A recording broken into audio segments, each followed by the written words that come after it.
বিসমিল্লাহির রহমানির রহিম। প্রিয় দেশবাসী ভাই বোনেরা, আসসালামু আলাইকুম।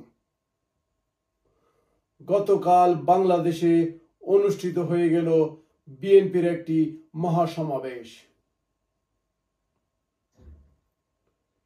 সেই সমাবেশে অনেক নেতাই অনেক বড় বড় বক্তব্য রেখেছেন। তার মধ্যে বিএনপির মহাসচিব মির্জা ফখরুল বলেছেন 3 মাসের ভিতরেই জাতীয় নির্বাচন দিতে হবে। আমি বিএনপি সকল নেতা কর্মীদেরকে বলবো, দয়া করে একটু সাবধানে কথাবার্তা আপনারা বলবেন।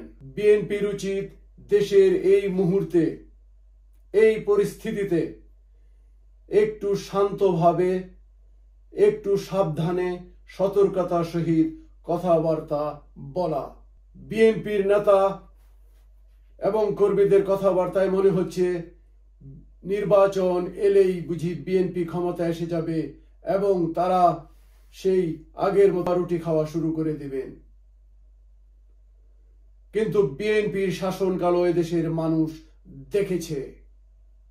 তাই আমি বলবো বিএনপি নেতৃবৃন্দকে একটু শান্ত থাকেন, আস্তে ধীরে কথা বলেন, কারণ এই বিজয় আপনাদের বিজয় নয়।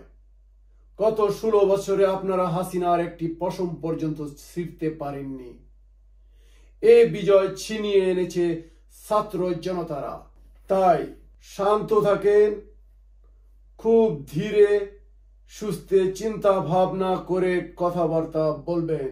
এই ছাত্র জনতারা বিজয় ছিনিয়ে এনেছে এবং তারা একটি অন্তর্বর্তীকালীন সরকার গঠন করতে চলেছে এবং এই সরকারের প্রধান হতে যাচ্ছেন ডক্টর ইউনূস।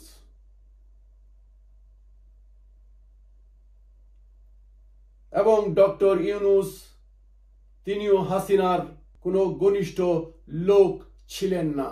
আমি বিএনপি নেতৃবৃন্দকে বলবো, আপনারা এই অন্তর্বর্তী সরকারকে সময় এবং সুযোগ করে দিন, যেন এই 16 বছরের হাসিনার ফেলে যাওয়া দুর্নীতিগ্রস্ত প্রশাসনকে আগে ডক্টর ইউনূস ধুয়ে মুছে পরিষ্কার করতে পারেন। এত তাড়াহুড়া করার কি আছে? 16 বছর আপনারা কিছুই করতে পারেননি। মনে রাখবেন, ডক্টর ইউনূস এবং বর্তমানের এই বৈষম্য বিরোধী ছাত্ররা আপনার তারেক জিয়ার চাইতে অনেক অনেক বেশি জনপ্রিয় এবং বাংলাদেশের মানুষ এই বৈষম্য বিরোধী ছাত্রদেরকে আপনাদের নেতা কর্মীদের চাইতে অনেক বেশি বিশ্বাস করে। এমন কোনো কথা বলবেন না যেন সবকিছু উল্টে যায়।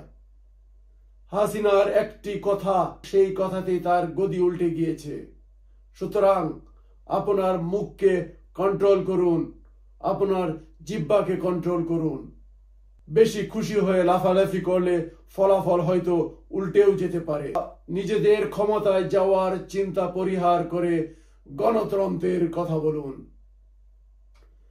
জয় বাংলাদেশ, বাংলাদেশ জিন্দাবাদ।